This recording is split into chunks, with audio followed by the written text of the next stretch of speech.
basic topic I want to talk about, fluid dynamics in liquid metals and what's also called magnetohydrodynamics. So my understanding is that you are all the fluids students, so the basics of fluid dynamics, well, to a certain extent you've already learned a little bit about that, considering that this is one of the first lectures in this series.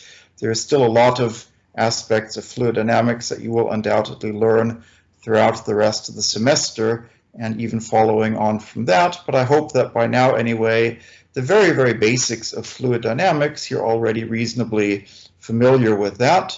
So what we want to do is see what happens if you take your fluid to be electrically conducting, so something like a liquid metal, or if you were talking about astrophysical applications, then you would be dealing with plasmas in stars and so on.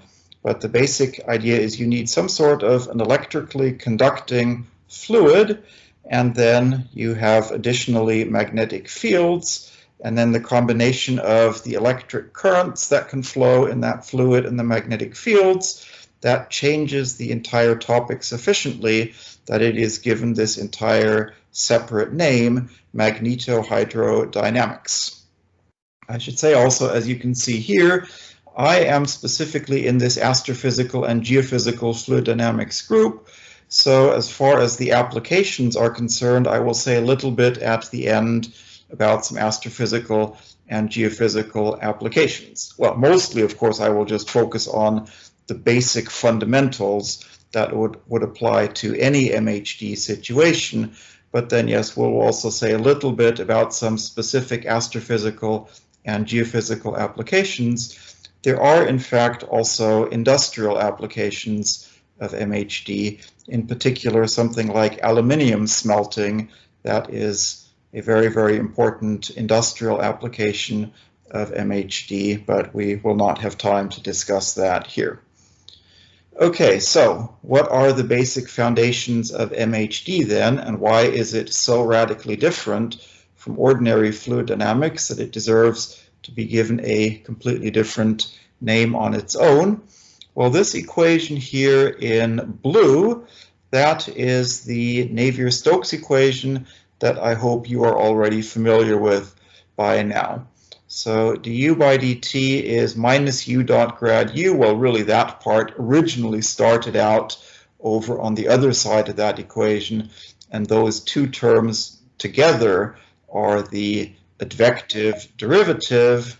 There is then the pressure gradient force, and there is the viscous force.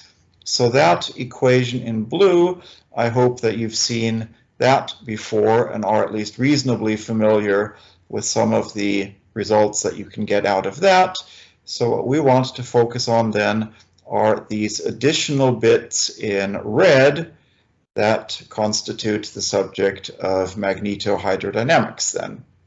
So first of all, we have this thing here, a whole new equation. This is called the magnetic induction equation. B here is the magnetic field. So we have this evolution equation for the magnetic field, just like the Navier-Stokes equation is the evolution equation for the fluid flow, and we have du dt equals something. So this equation tells us how the fluid flow evolves. Here we have dB dt equals something. So this equation tells us how the magnetic field evolves. And we can see right there, U enters into that magnetic induction equation. So the fluid flow affects the evolution of the magnetic field. Well, then we also have this bit here. There is a new term that pops up in the Navier-Stokes equation. This term is called the Lorentz Force. Just in terms of the dynamics here, you can see, well, if this is a force and that's a force, then anything else that you add, well, sure enough, it should also be a force. So this is the so-called Lorentz Force. And, well, we'll look at the details of where that comes from in a moment, but you can already see. This is telling you the magnetic field, which enters into that there, affects the evolution of the fluid flow. And there you can see then, with these two equations together, they are both coupled so that the flow and the magnetic field, they each affect the evolution of the other one. And if you were solving these equations numerically, let's say, you really would have to treat them as a completely coupled system and solve them both at the same time.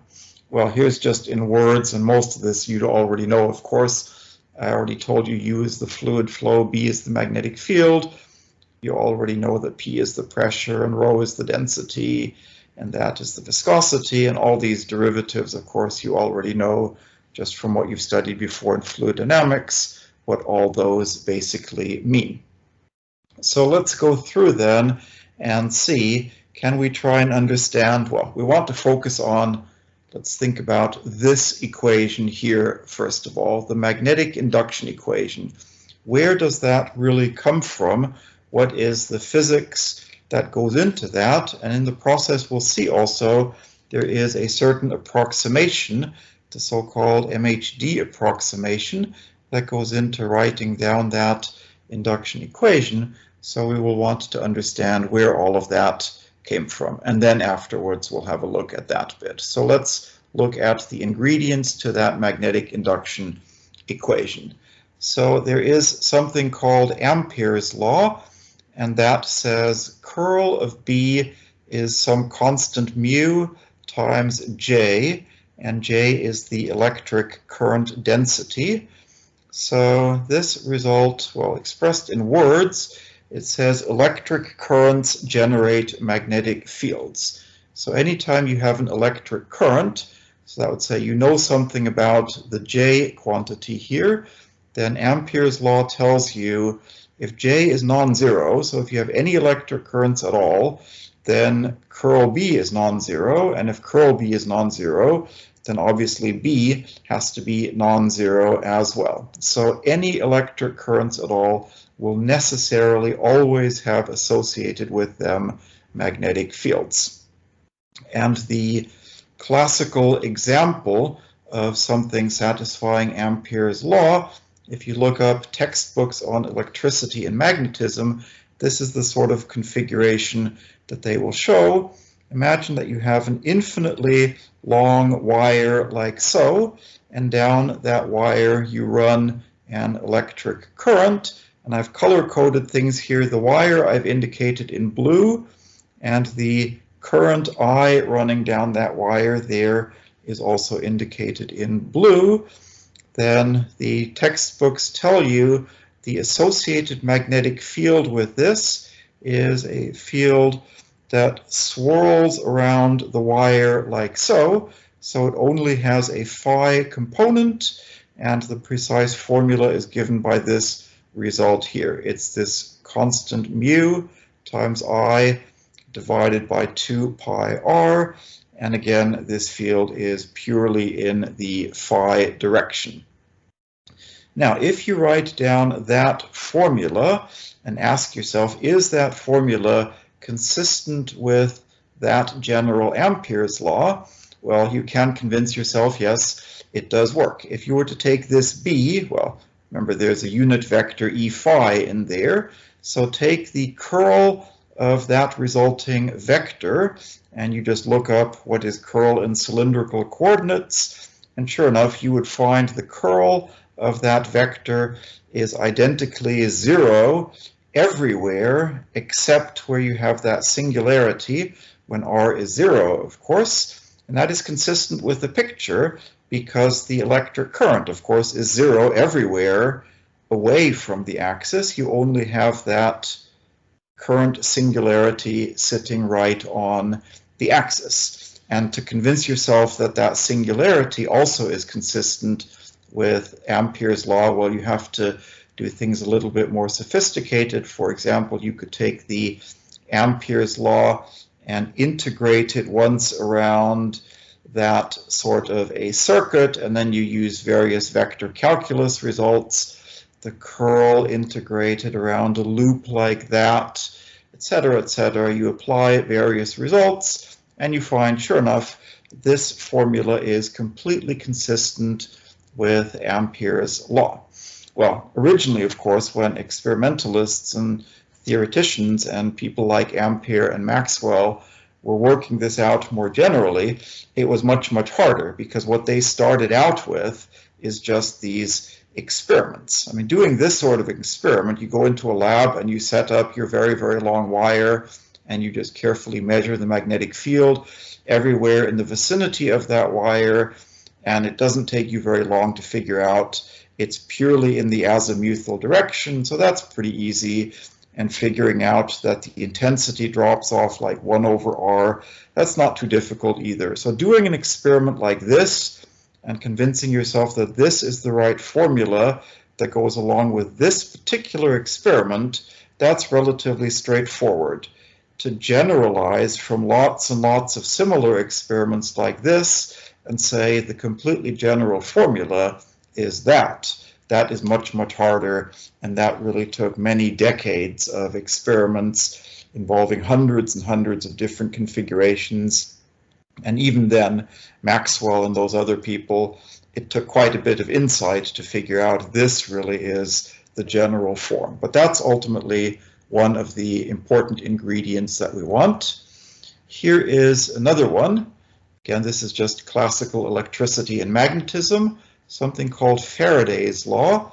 And this says dB by dt is minus curl of the electric field E.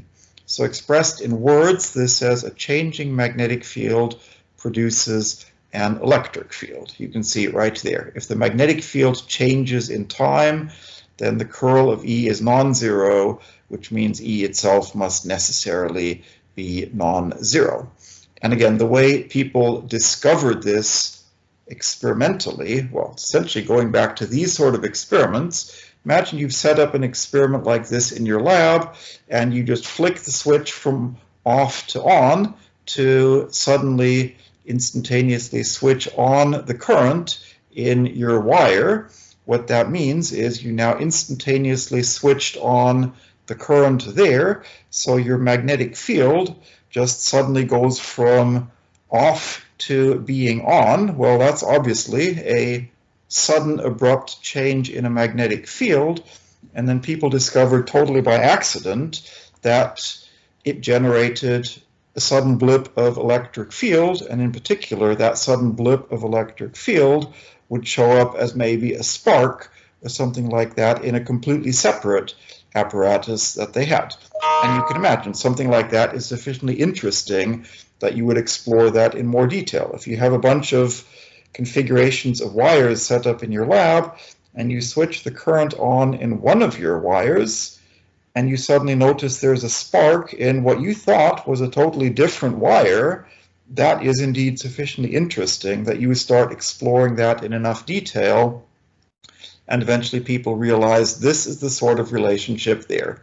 It really is, it's not the magnetic field directly, it's the change in the magnetic field which can produce electric fields elsewhere, and then with the right configurations you can notice those electric fields. Here's another related idea. If you move a conductor through a field, which is effectively like locally you're seeing a changing magnetic field, that induces an EMF, and electric generators operate on this sort of a principle. So this is, well, highly schematic. Real electric generators are of course optimized to be far more efficient than this, but this is a highly schematic diagram of how you could have an electric generator. Suppose you just have a magnetic field sitting there and you have a coil of wire like so, and then you externally, by forcing that thing to rotate, so you make that loop of wire rotate through the magnetic field, then what you get coming out of it is an EMF, that is a voltage that comes out of it. And this is basically the principle on which electric generators work. You force coils of wires to rotate in the presence of magnetic fields, and the output is you get an EMF. Okay, one more ingredient that we need, and then we can derive our magnetic induction equation, we need Ohm's law. We need Ohm's law in a moving conductor. Well, Ohm's law basically just says the current in an electrical conductor is proportional to the total electromagnetic force. But now, because we're saying in a moving conductor, we need to include that portion of the electromotive force which is due to the motion through a magnetic field. So indicated in black here would be the ordinary Ohm's law, the way that Ohm originally worked it out. Ohm went into a lab and did lots and lots of experiments with chunks of wires of various materials, and he found that if you make the electric field stronger and stronger, then that makes the current that you get stronger and stronger, and there is a constant of proportionality called the conductivity, and that conductivity is a material property of whatever wire you are using. So copper has one value for that, some other metal would have a different value, and so on. Well, now we say that we have EMFs not just directly from electric fields, but motion through a magnetic field can generate EMFs as well. The material doesn't care. It responds to this type of EMF the same way that it responds to that type of EMF, and both of them can give you currents. So here's just a simple schematic diagram of something like that. So imagine we have in blue some sort of a loop of wire like so, and we want to drive a current in that wire. Well, here indicated are two possible ways of doing it. This thing here is supposed to, this is the standard symbol for a battery. And what is it that batteries do? Batteries generate voltage differences, and voltage differences are just ways of measuring electric fields. So that is effectively what a battery does. It generates for you an electric field in your circuit. And we all know, of course, yes, that's what batteries do. If you take a loop of wire like that and you hook it up to the ends of a battery, then you are going to generate in your wire an electric current. So that would be that way of driving the current. The alternative way is, suppose you have some sort of a magnetic field here and you were to pull the loop through the magnetic field, so that's indicated schematically like this, pull the loop in that direction, let's say, then the claim is that that also would drive for you a current flowing through that wire. So there we have it. That is the physics behind that. And then the claim is that with these three ingredients, there we had the Ampere's law again, there we had the Faraday's law, and there we had the Ohm's law. Well, you can see the Ohm's law in particular, I have rearranged quite significantly. Originally I had J equals something, so now I've rearranged the Ohm's law to solve for minus E, but this is clearly still just a rearrangement of Ohm's law. With these three ingredients, we can then derive our magnetic induction equation. So how to start? Well, remember what the magnetic induction equation was. It said dB by dt equals something. So we start out dB by dt equals, well, of our three bits here, the only one that involves dB by dt is this one. So we better start out writing that down, that one. So that is minus curl of E. And the next step, well, again, we don't really have much choice. The only thing that involves an E, or rather a minus E, is this one. So substitute for the minus E in there, and then we get curl of all of that. So curl of U cross B minus curl of that, we substitute in there. That part of it, we're done. And if you think back to our original induction equation, sure enough, there was a term there, curl of U cross B. So that part, we just carry it through to the end, and we're done.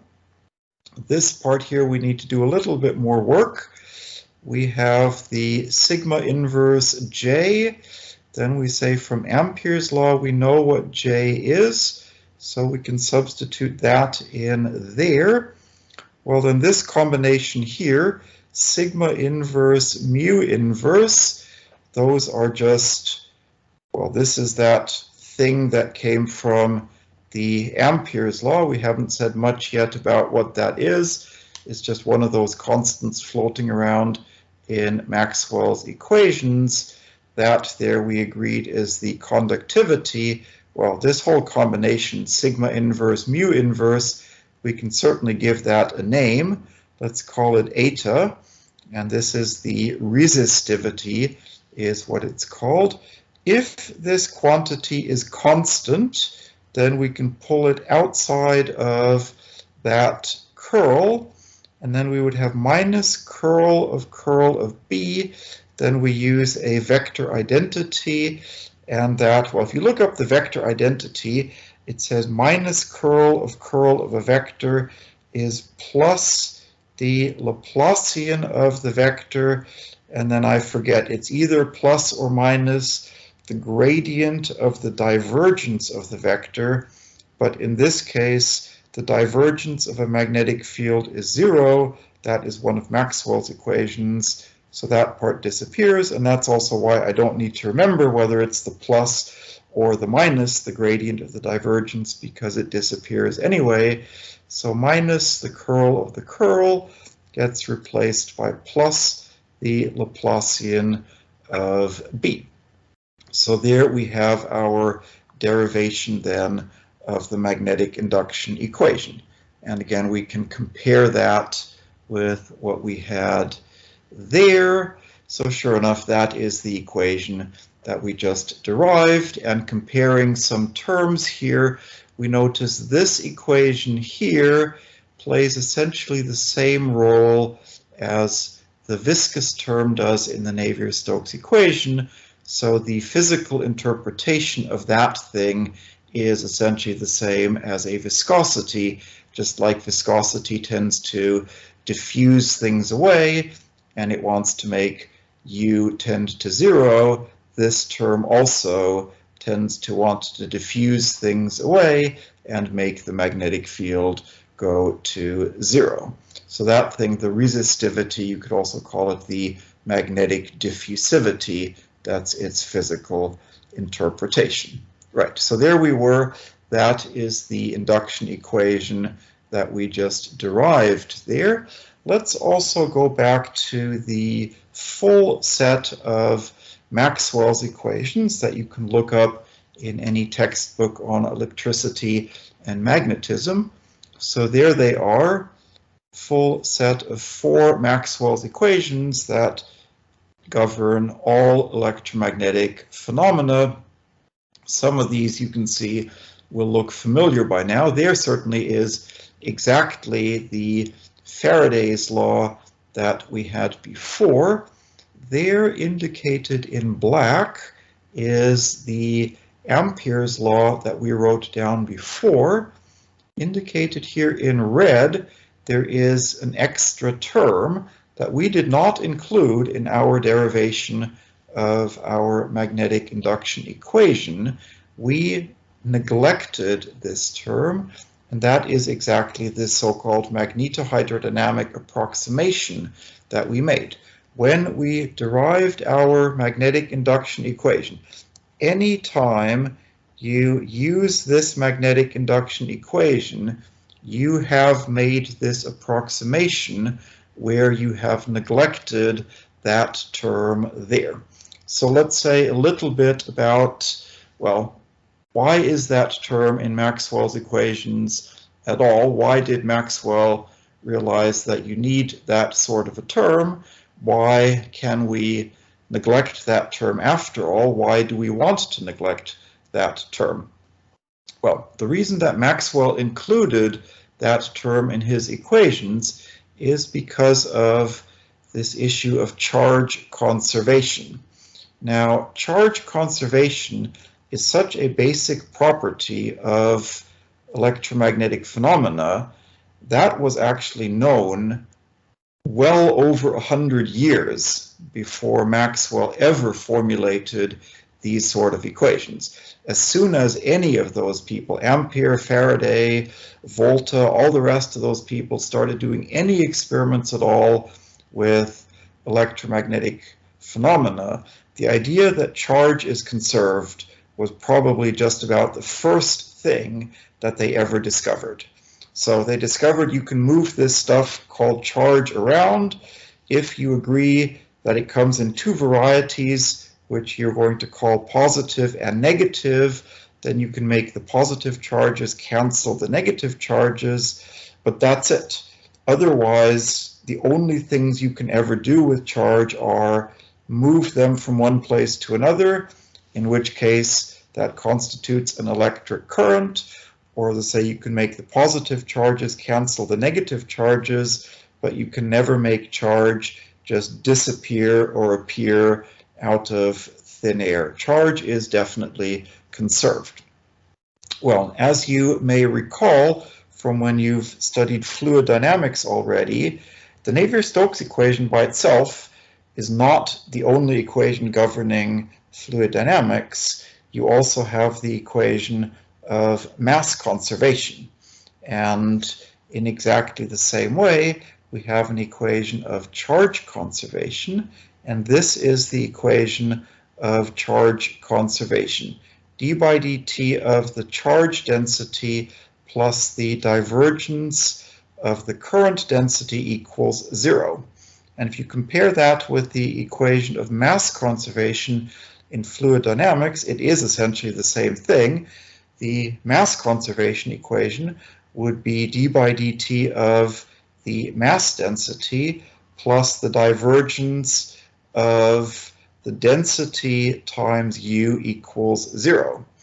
Well, the reason that in mass conservation you don't have just u, you have rho times u sitting here, is just because u and j have slightly different meanings. The meaning of j is the equivalent of rho times u. That is, u is a velocity, meters per second, but if you wanted the flux of mass, then you would have to multiply u times the density. Well, j is the flux of charge. So that is why when you write down the equation of charge conservation, it's only the divergence of j, and you don't have an extra factor of rho c sitting in there. Well, let's see then. Well, I said that these equations here govern all electromagnetic phenomena, so can you really have an extra equation governing charge conservation? Well, this is not an extra equation. This equation can actually be derived from those four Maxwell's equations. All you have to do is go to that equation there and take the divergence of it. Divergence of a curl is 0. That's just vector calculus. Divergence of j, well, it's divergence of j. Here, take the divergence of that, the d by dt and the div commute. So you have plus that constant epsilon d by dt, divergence of E. Then you have that equation there, which we haven't said anything about. That says how electric fields are related to charge densities. You use that equation to replace div E by that combination. And sure enough, you recover this equation, which we know in terms of its interpretation, this is the right equation for charge conservation. So sure enough, if these are the correct equations governing electromagnetic phenomena, then charge conservation is a consequence of those equations.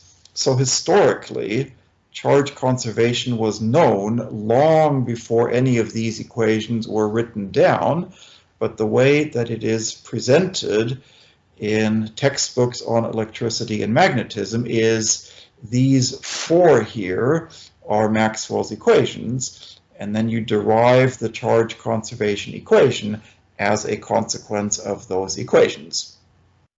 But the fact that Maxwell knew in advance that charge was conserved is actually how he derived these equations in the first place, and in particular how he knew that he had to add that extra term to those equations, because, well, all those various experiments with wires that we had before, those were all completely static equations, static experiments. They did not involve any time variation at all, so people had figured out, okay, that seems to be consistent with something like that. Well, Maxwell then realized if you had only that, it would not be consistent with the result that we want. But if you add that term, then it is consistent. And of course, if you wrote down this on the basis of a bunch of experiments that were all completely independent of time, then you could add d by dt of anything you like to that equation, and it's still consistent with all those equations that you had before. So that's why Maxwell then realized, oh wait, if I just add that term, it's still consistent with all the experiments, but it is now also consistent with the result that I would really like, that charge should be conserved. So that's it. Well, as an added bonus, if you add that term to Maxwell's equations, then you can derive that there are waves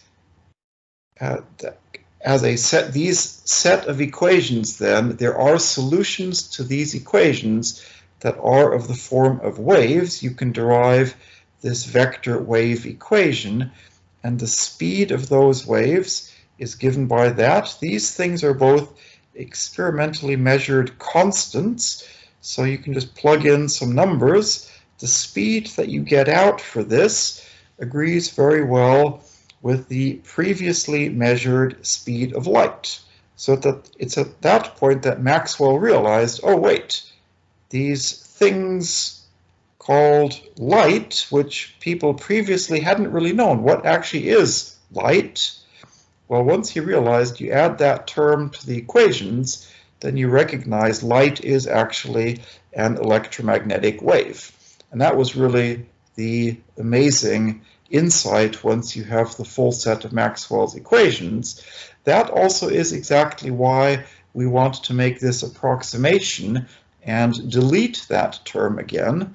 The reason that we would like to have the induction equation here without this term is precisely because we want to filter light waves out again. Just like when you wrote down the Navier-Stokes equation, and I'm guessing for most of what you've done so far with the Navier-Stokes equation, you have almost certainly said you're going to take the fluid to be incompressible. Now, why do you do that? Why do you take a fluid to be incompressible? Well, it simplifies things in an awful lot of ways. One of the things that it does is it filters out sound waves. And for most fluid dynamics phenomena anyway, sound waves are completely irrelevant. The fact that you can also have sound waves propagating through your fluid is certainly true, but it is not relevant to the vast majority of fluid phenomena that you want to study. So you simplify things by filtering out those sound waves, by simply saying you're going to take the fluid to be incompressible, and then you got rid of them. We are here doing the exact equivalent. We are saying the fact that in some electrically conducting plasma, let's say, you can also have light waves bouncing around in there. That is true, but they are not relevant to the MHD phenomena that we want to study. So we filter out the light waves again precisely by deleting that term there.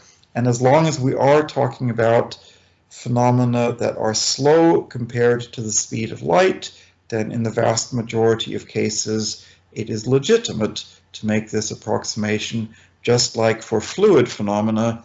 As long as you're talking about fluid flows very slow compared to the sound speed, you can legitimately filter out sound waves.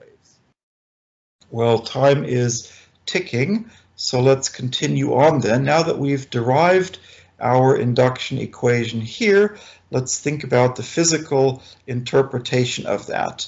This one we already agreed just by comparing it with the viscous term in the Navier-Stokes equation is clearly some sort of a diffusive term which tends to want to just make everything go away again.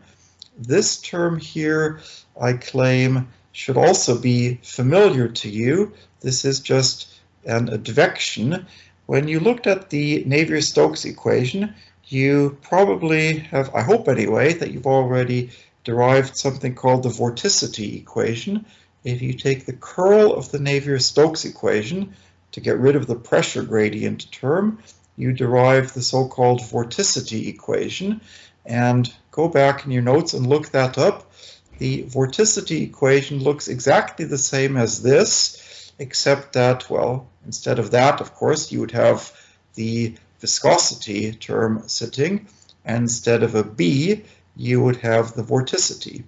And with the vorticity equation, you've probably already worked through the physical interpretation of that term is the so-called frozen flux result, that the vorticity evolves essentially as if it was frozen into the fluid as lines of vorticity evolve with the fluid. Well, if you have exactly the same thing for the magnetic field, then you have the same result, that magnetic field lines evolve as if they are frozen into the fluid. So if you have a fluid flow indicated schematically by the blue like this, and that impinges on initially straight magnetic field lines like so, then the tendency would be to stretch them out like so, because they just stretch and move with the fluid flow like so. And I would encourage you, go back and look at your derivation of the vorticity equation, and when you derived that result for vorticity, that vorticity tends to evolve as if it were frozen onto individual fluid parcels. Study that derivation carefully and notice in particular the difference between this term and that as compared to the equivalent for the vorticity equation. In this equation here, U, the fluid flow, and B, the magnetic field, are completely independent quantities, which means I can draw my picture here any way I like. I can take any configuration of magnetic field and any configuration of fluid flow, and I can ask what is going to happen. Whereas for the vorticity equation, of course, the vorticity is related to the fluid flow. The vorticity is in fact the curl of U. So if I was trying to draw an equivalent picture for the vorticity equation, it would be much harder in a sense, because I would carefully have to try and make sure that everything is consistent, that the red vectors really are the curl of the blue vectors. Well, let's say go back and study when you did that equivalent result for vorticity. For that vorticity result, it is true that the vorticity is the curl of the fluid flow U, but in deriving that frozen flux result, you never actually use that particular property. So that means exactly the same result also applies in this case, where B is now completely independent of U. So that is the physical interpretation of both of the terms in the induction equation. And again, if you have a good understanding of the physical interpretation of the vorticity equation, then everything just carries over exactly to the induction equation. And again, if anything, it is easier, because when you're drawing your pictures like this to get a pictorial understanding of what's supposed to happen, well, in this case, you really can draw the red lines completely independent of the blue lines, and you don't have to worry about, oh wait, the vorticity is supposed to be the curl of U, so did I draw my picture consistently or not?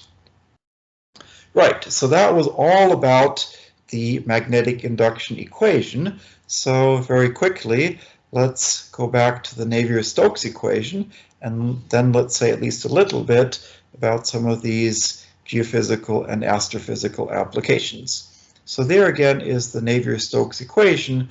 The bits in blue are the ordinary Navier-Stokes equation that I hope anyway that you're at least reasonably familiar with by now.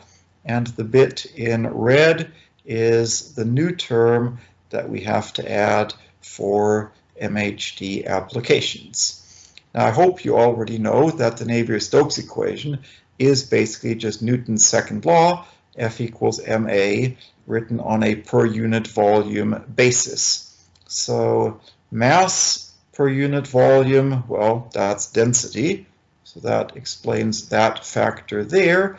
Acceleration A, well, acceleration is rate of change of velocity. So an acceleration, that du by dt, that certainly looks like an acceleration term, except that when you're talking about Newton's second law, F equals ma, it does not apply to fixed points in space.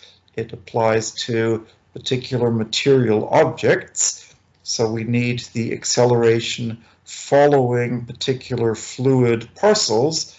So that's why we need this so-called material derivative, which includes this bit u dot grad u. So that is the material acceleration there. So, well, there we have it. If this is mass per unit volume and this is acceleration, then sure enough, all of those are various forces per unit volume. So that new thing that we're adding is a force per unit volume. And remembering also this bit here, we had our Ampere's law that mu inverse curl B, that was J. So basically this is J cross B. And that's where it comes from in terms of the original electromagnetic basis. If you look up textbooks on electricity and magnetism, they will tell you that the combination of electric currents and magnetic fields gives you forces. And that is exactly this, the Lorentz force. That really started out as J cross B, and then we just made the replacement that J is this to have everything just in terms of the one quantity B. So here, well, just said in words, the combination of electric currents and magnetic fields produces forces. And again, just noted briefly, electric motors operate in this way. Here again, very, very schematically, real electric motors are more complicated than this, but this is basically how all electric motors operate. You force in an electric current into some arrangement, some loop of wires like so, and you have some sort of magnetic field like this, and that generates a torque on that loop. And then at just the right point in the cycle, let's say you reverse the orientation of B to keep the torque in the right sort of way, and then you can make that loop of wire rotate indefinitely. And you notice, by the way, this picture is exactly the same as the picture that I had before for the electric generator. Well, that's not a surprise. Electric generators and electric motors are essentially inverses of each other. In an electric generator, you put in the mechanical power to force something to rotate, and the output is electric power. The electric motor does the exact same process in reverse. It takes the electric power that you generated in your generator and it converts it back into a torque, which forces the motor to rotate. Okay, here also, in many situations, it turns out that the Lorentz force can be interpreted as a magnetic tension. So imagine that you had some sort of a slab like this. So this blue thing is now intended to be not just a simple loop of wire, but its entire slab of copper, let's say. And you have the red bits here are initially straight magnetic field lines, and then you take your slab of copper and you pull it in that direction like so. So what's going to happen? Well, in terms of our frozen flux that we had before, we expect that the initially straight magnetic field lines are going to evolve in this sort of a configuration like so. They are going to tend to get distorted in that sort of a way. Now, this idea of a magnetic tension. Imagine that these red magnetic field lines were rubber bands. Imagine that you stretch rubber bands into that configuration and you ask yourself what would happen. Well, intuitively we know rubber bands have a tension in them, and the tension, well, stretch a rubber band like that, what would the tension want to do? It would tend to want to snap the rubber band back to the more straight configuration. That is, it would tend to generate a force going in that direction like so. And that is exactly what the Lorentz force here also would do. It would tend to resist you pulling this slab in that direction like so, and it would tend to want to snap it back into that configuration like so. Well, if you just go ahead and force that slab in that direction anyway, well, just basic physics, if there's a force in that direction, but you do work against it by going in that direction anyway, then you have indeed done work against that, in this case, tension force. So then basic physics tells you that work that you did goes somewhere. Where does it go?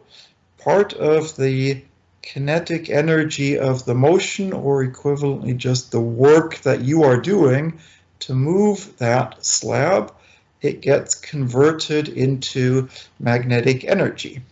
Well, I don't have time here to go back to the full vector equations that we had, the Navier-Stokes equation and the magnetic induction equation, but you can indeed derive an associated energy equation, and you can find that sure enough, energy is conserved, and you can swap energy back and forth between those two terms that tell you how U and B are coupled.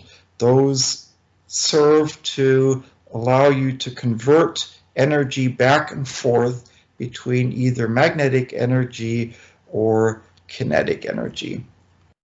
Okay, so finally, I guess we only have 5 or at most 10 minutes left. So let's say a little bit about some of these astrophysical and geophysical applications. So here, first of all, is what the sun looks like, but now not in visible light, but if you look at the sun instead in X-rays, X-ray images of the sun, and you can see it looks rather different than it does in visible light. In visible light, well, obviously you should never look at the sun directly, but if you look at it through a suitable filter, in visible light it looks pretty uniform. It's just the same, very, very bright everywhere. In X-rays, you can see it looks very, very different. Over large parts of the surface, it's all completely dark, but then you have these very, very bright spots, and you have these filament-like structures. And in fact, here's a real extreme zoom in on one of these things. So what is it that you are seeing with these structures there?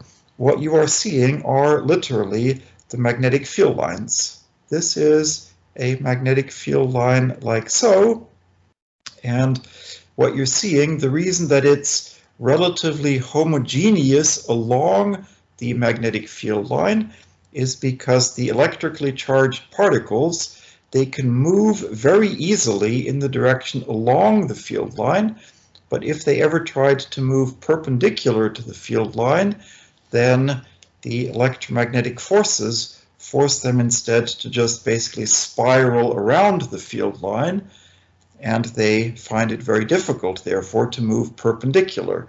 So that's why things like just the basic density of the gas can vary enormously perpendicular to the field line. That's what you're seeing here. You're seeing very hot and relatively dense gas here, but much, much cooler and less dense gas there. So you get no X-rays coming off there, but you do get X-rays coming off there. So the X-rays and the variation in temperature and density of the gas very conveniently trace out for you the magnetic field lines. And then thinking back to the idea of tension in magnetic field lines, if you imagine that all these things here were rubber bands, you can already imagine there's going to be all sorts of tension building up in these rubber bands, and depending on how these various things twist around, let's say you get some sort of motion on the surface of the sun here, and remembering the magnetic field tends to evolve as if it was frozen into the fluid. So if you have motions on the surface here, then you're going to get motions of all these lines here. They're going to twist themselves into complicated configurations.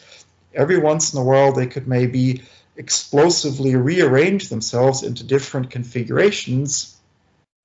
Those explosive rearrangements could expel material from the solar surface. And that is how you get things like solar flares. If you have a flare on the solar surface and it suddenly erupts a whole bunch of material out into space, well, that is how it happens. Otherwise, you might wonder, how is it possible to have a solar flare? How can you expel material from the surface of the sun when surely gravity is so powerful it would keep the stuff there? Well, it's because you suddenly had some sort of explosive rearrangement of the magnetic fields, and that's what expels the stuff. Okay, well, we really only have a few minutes left here, so let's say a few words about the Earth's magnetic field. The Earth's magnetic field does not have structures quite as fine as this. It's a more large-scale thing like this. Well, this is obviously just a very, very primitive cartoon of what the Earth's magnetic field might look like. Where does the Earth's magnetic field come from? This is what the interior structure of the Earth looks like. There is a mantle which is made of rocks on sufficiently long time scales. There are also fluid overturning motions occurring in the mantle, but because rock is electrically insulating, this has nothing to do with MHD. If we want to get MHD effects, we have to go deeper down into the core. There is the outer core and the inner core. This is all made of iron. The outer core is molten iron, and it really is as completely molten and fluid as water. You may have seen at some point videos of what steel works. You know, just go to an iron mill and see what does it look like when people make steel. That stuff, when it sloshes around, it really is every bit as liquid as water. That is what the outer core looks like. The inner core, because the pressure is so enormously high there, it is actually solid iron there. But right there in the outer core, we have an electrically conducting fluid, and there are various mechanisms that cause you to have fluid flows there. So that is where the Earth's magnetic field is most likely to come from. Here also is what the field looks like at the core mantle boundary. So here's the very primitive cartoon of what it looks like at the Earth's surface. If you project that back down to what it looks like at the core mantle boundary there, that is what it looks like. And okay, it's still not quite as fine a structure as that there, but you can see, you are starting to see some spots occurring there. So, well then the final question. Oh, I noticed, by the way, in terms of time, it is basically about 2 o'clock now. So if any of you have to leave for other meetings, then of course feel free to leave. That's fine. If anyone can still stay, then in these last 2 or 3 minutes, we can address this question here. Why do stars and planets have magnetic fields at all? In particular, for all these various experiments that we talked about for Ampere's law and so on, we just said, oh well, imagine you have some externally imposed magnetic field, and in your lab, of course, it's easy enough to do that. But if you're talking about an entire star or a planet, there is nothing that is externally going to impose a magnetic field. That field has to come from within. This thing here, that field, really has to come spontaneously just out of that core itself. So how is that supposed to happen? Well, in words, here's the idea anyway. We recall that moving a conductor through a magnetic field induces an EMF. That was one of our basic principles of electricity and magnetism. We also agreed that if you have an EMF, that's always going to drive an electric current if you're talking about an electrically conducting object. Electric currents always have associated with them magnetic fields. So the idea is it possible to arrange things such that this cycle essentially closes itself?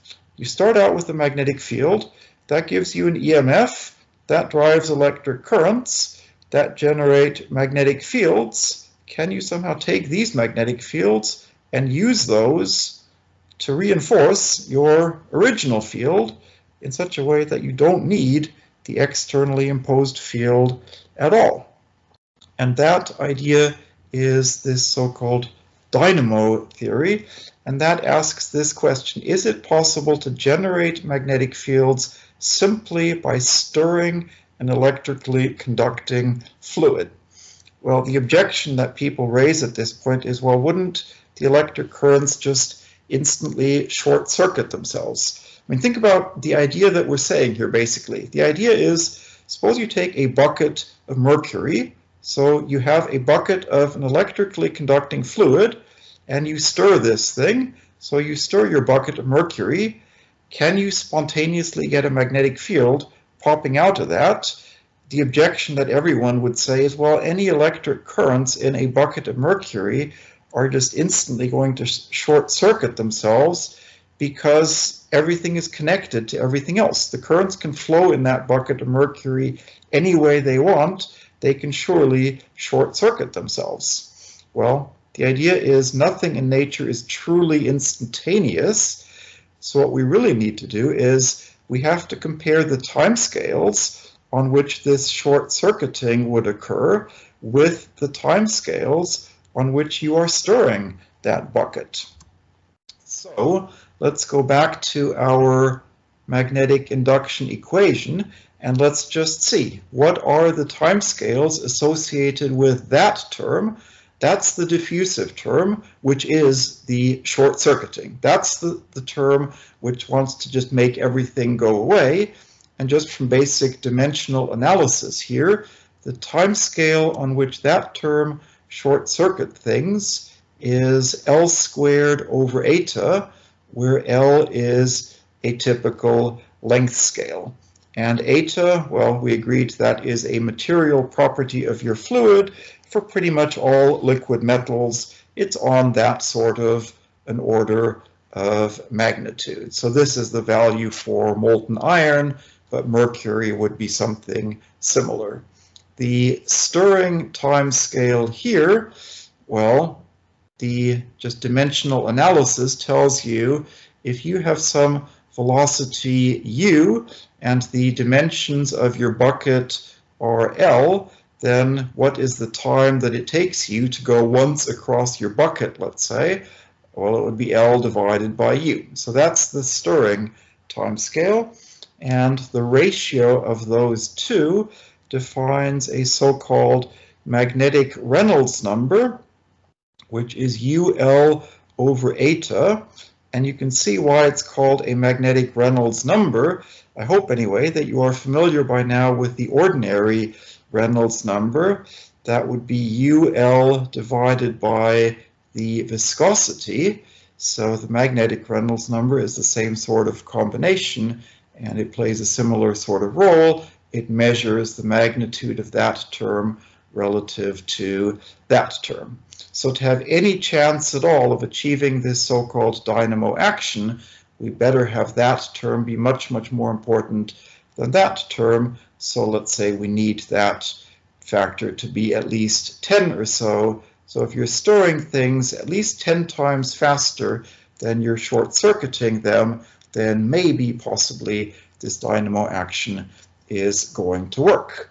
So let's try it out. Let's imagine a small experiment first of all. So this is just a bucket of mercury.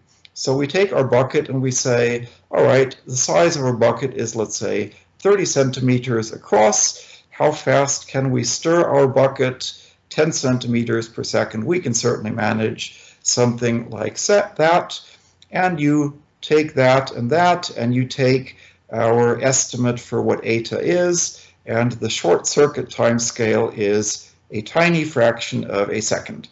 So sure enough, it's still not instantaneous, but it short circuits very, very quickly.